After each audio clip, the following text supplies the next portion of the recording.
Finally, 8 o'clock game that's going to have relevance. We'll have 2 games that are kicking off later than that, which is crazy. We got Virginia, who's 4-4. Travel number 18, Pitt, who's 7-1. Pitt favored by 7.5 points on the ACC network. Anthony Calandria has gone 156 to 248, thrown for 1,805 yards, 11 touchdowns, 6 interceptions. Kobe Pace has had 88 carries for 390 yards and 2 touchdowns. And Malachi Fields had 43 catches for 654 yards and 4 touchdowns. Eli Holstein has gone 167 to 263, thrown for 2,053 yards, 17 touchdowns, 6 interceptions. Desmond Reed has had 102 carries for 590 yards and 4 touchdowns. And Kanata Mumfield has had 33 catches for 541 yards and 3 touchdowns. Pitt is 10-4 against Virginia all time. Last 2 games have gone to Pitt from 2021 into 2022. Pitt has won 6 of the last 7 times these 2 teams have played. Pat Narduzzi is 6-1 against the Who's all time. Elliott is 0-1 against the Panthers. Big game for Pitt, right? Because as heartbreaking as that getting pummeled against SMU was, right? Going to Dallas, getting your butts kicked by SMU. Your path to the playoff is still there, right? You're 7-1. You got 4 games ahead of you. And as nice as it would have been to be 8-0, right? Like to be as respected as SMU now is, right? Like to be up there with the elites.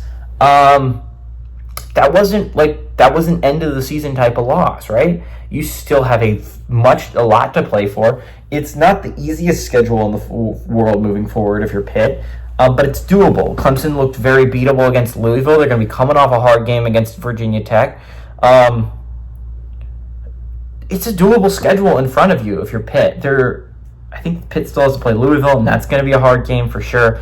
It's going to be a hard schedule. I'm not gonna put it lightly. It's going to be hard to finish the season 11-1, but it's doable. It's possible to finish the season 11-1. If you finish the season 11-1, your at-large bid is still very much alive.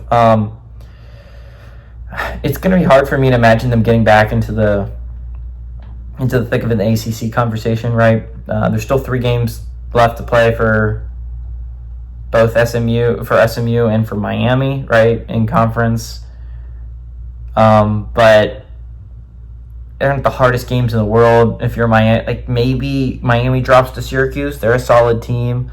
Maybe SMU drops one, but like even if they do, you're going to require a tiebreaker, and Pitt lost the tiebreaker against SMU.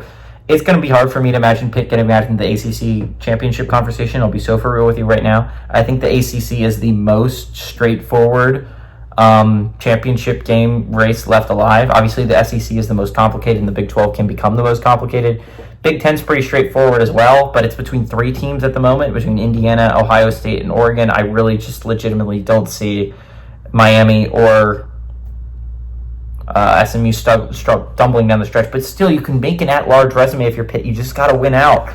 You just got to continue winning big football games, right? You're ranked low now, but it's because you haven't played. Your hardest games are still on your schedule. You just have to keep winning. And I've said it many times before, good teams don't lose 2 games in a row. Pitt's a good football team. They're not going to lose this one.